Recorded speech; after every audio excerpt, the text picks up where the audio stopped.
Bonjour tout le monde, je suis ravie de vous retrouver aujourd'hui pour cette vidéo. Je m'appelle Anya Tsai, je suis coach de vie et praticienne PNL. J'accompagne les personnes en reconstruction après des violences sexuelles. Je suis également auteure du blog Les Résilientes et fondatrice et présidente de l'association Les Résilientes qui fait des groupes de parole à Paris pour les hommes et les femmes qui ont subi des violences sexuelles. Il y a quelques semaines, j'ai reçu ce livre dans ma boîte aux lettres, donc je vous montre d'un peu plus près.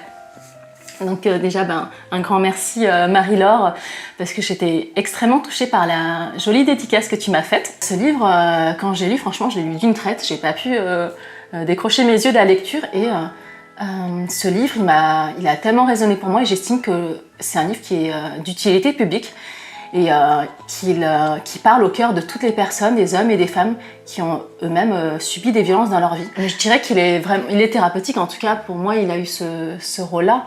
Mais c'est-à-dire qu'il y a tout un parcours de reconstruction, il y a un chemin en fait personnel, il y a un chemin qui est celui d'une transformation intérieure aussi en fait, qui est partagé dans le livre et que même moi je me suis reconnue dans plusieurs personnages. J'étais bouleversée d'apprendre que c'était une histoire vraie parce que du coup après je t'ai contactée après la lecture et oui. Je me dis mais Marie-Laure, l'histoire est vraie, j'en reviens pas parce que tellement ça m'a touchée au cœur. En lisant ce livre, j'ai cheminé aussi avec des personnages. Moi-même, j'ai estimé avoir fait un voyage intérieur en fait. Et je pense que ça me fait avancer encore plus loin dans mon parcours à moi de reconstruction. Ça m'a amené vers des pistes de compréhension que je n'avais peut-être pas forcément. Et moi-même, j'ai fait un chemin personnel aussi vers le pardon. Donc quand j'entends pardon, c'est ne pas excuser les faits, c'est pas prouver non plus. Moi, j'ai fait un chemin vers le pardon, on va dire plutôt pardon à soi, un pardon intérieur aussi. Et ce livre-là, quand j'ai lu, déjà j'en ai eu les larmes aux yeux, j'ai pleuré à plusieurs reprises en lisant, tellement il me prenait aux tripes et tellement je ressentais les émotions. Il y a vraiment beaucoup d'émotions que tu retranscris avec justesse en fait. Je me reconnaissais à différentes étapes de mon parcours. Même après une seconde lecture, j'ai encore des choses qui bougent en moi. J'ai reçu ce livre comme un baume de guérison au cœur en fait, vraiment comme un soin, c'est vrai.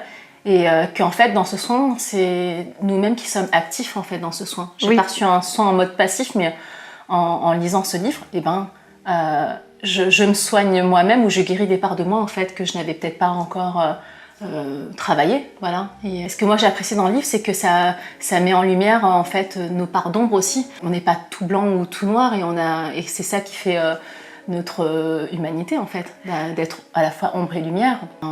Vraiment, à la fin de la lecture, tu vois, c'est comme si vraiment j'avais fait un tour du monde et que je suis revenue à là où je suis et je me dis mais là, après ces quelques heures de lecture, je suis plus la même personne qu'au départ en fait.